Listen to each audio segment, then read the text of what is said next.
Friends, मैं doctor उपासना त्यागी welcome करती हूँ आप सभी का अपने YouTube channel doctor mom remedies में। आज की वीडियो में हम लोग बात करेंगे कि अगर आप प्रेग्नेंट होना चाहती हैं तो आप अपने ओव्यूलेशन डे को और अपने फर्टाइल पीरियड्स की डेट्स को कैसे निकालें। तो अगर वीडियो आपको अच्छी लगी तो लाइक कीजिएगा, औरों के साथ शेयर कीजिएगा।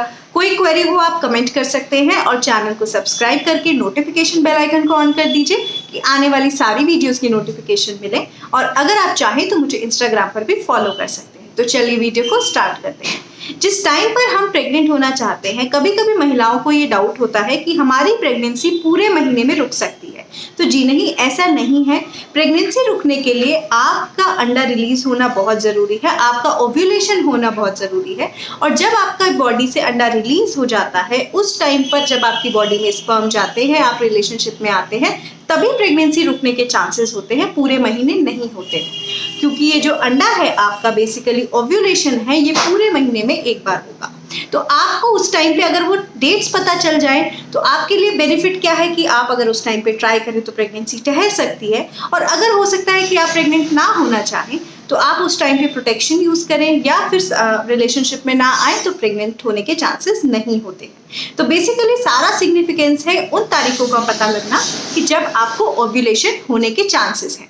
तो ये हम कैसे पता लगाएं। तो आज की वीडियो में हम उन महिलाओं के बारे में बात करेंगे जिनकी जो साइकिल है, पीरियड साइकिल है, वो रेगुलर है। और नेक्स्ट वीडियो में हम उन महिलाओं के बारे में बात करेंगे जिनकी पीरियड साइकिल इरेगुलर है। अब साइकिल रेगुलर होने का क्या मतलब है? इसका मतलब ये है जिन महिलाओं का पीरियड 21 दिन से लेकर 21 डेज से लेकर 35 डेज के बीच में आ जाता है, उन महिलाओं की साइकिल को हम रेगुलर साइकिल मानते हैं। तो ये जो रेगुलर साइकिल है, इसमें जब बीच में जाकर अंडा रिलीज होता है तो पीरियड के पहले दिन से लेकर अंडा रिलीज होने तक के जो टाइम पीरियड है उसको हम प्री ओव्यूलेटरी फेज बोलते हैं। और अंडा रिलीज होने के बाद जब पीरियड दोबारा आएगा उसको हम पोस्ट ओव्यूलेटरी फेज बोलते हैं। अब महिलाओं की जो साइकिल है वो रेगुलर है 21 से 35 डेज तक, लेकिन ये महिलाओं की साइकिल के डेज अलग अलग है। किसी की साइकिल 21 दिन की आ सकती है, किसी की 30 दिन की, किसी की 32 दिन की। तो ये कैसे डिसाइड होता है? तो देखिए, जो महिलाएं होती हैं उनमें जो ये प्री ओव्यूलेटरी फेज है, मतलब अंडा निकलने से पहले का जो टाइम पीरियड है, वो हर महिला का अलग अलग हो सकता है। लेकिन जो पोस्ट ओव्यूलेटरी फेज है, मतलब आपका एग रिलीज हो गया और उसके बाद जब आपका पीरियड आएगा, वो जो टाइम पीरियड है वो ऑलमोस्ट फिक्स है सभी महिलाओं में और वो 14 डेज का है, 14 दिनों का है। तो अगर आप जिस दिन अपना एक्सपेक्ट कर रही हैं कि आज हमारी पीरियड आ सकता है, उसमें से आप माइनस कर देती हैं 14 डेज, तो आपको वो डे मिल जाता है जिस दिन हम एक्सपेक्ट करते हैं कि आपकी बॉडी एग रिलीज करेगी। और जो एग है वो बेसिकली महिलाओं की बॉडी में 2 दिन तक रह सकता है, 48 डेज तक रह सकता है।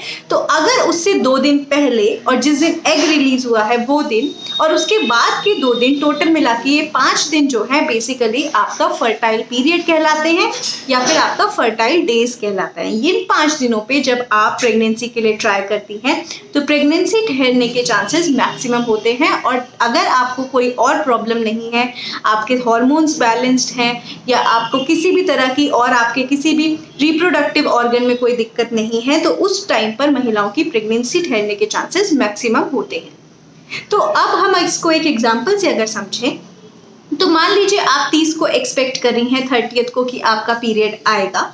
तो आपको क्या करना है कि आपको 30 में से माइनस कर देना है 14। जब आप 30 में से 14 माइनस करेंगी तो बेसिकली आपको 16 तारीख मिली, मतलब 16वां दिन मिला। तो जो 16 आया है, इट मीन्स कि जो 16th है वो दिन है जब आपका ओव्यूलेशन होगा। तो उससे पहले के अगर 2 दिन देखें तो 14, 15, 16 और बाद के 2 दिन लेखें तो 17, 18।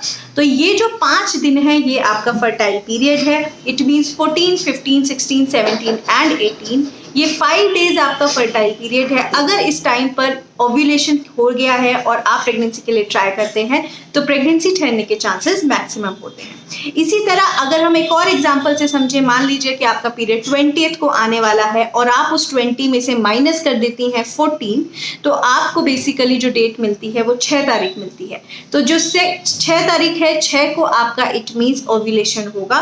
तो उससे पहले 2 दिन मतलब 4, 5, 6 और उसके बाद के 2 दिन मतलब 7 और 8, तो 4, 5, 6, 7, 8 इन तारीखों में अगर आप रिलेशनशिप में आते हैं तो आपके प्रेगनेंसी ठहरने के चांसेस मैक्सिमम होते हैं। तो अगर मैं इसको समराइज करूं तो समरी ये है कि जिन महिलाओं का पीरियड रेगुलर है, एक पर्टिकुलर डेट पे आ जाता है, एक मतलब किसी का 20 दिन बाद, 21 दिन बाद आता है, किसी का 32 दिन बाद आता है, एक पर्टिकुलर टाइम पीरियड के बाद आ जाता है, जिनको पता होता है कि उनके पीरियड का डे क्या है, किस तारीख को आने वाला है, तो उन्हें उसमें से 14 डेज को, 14 दिनों को माइनस कर देना है।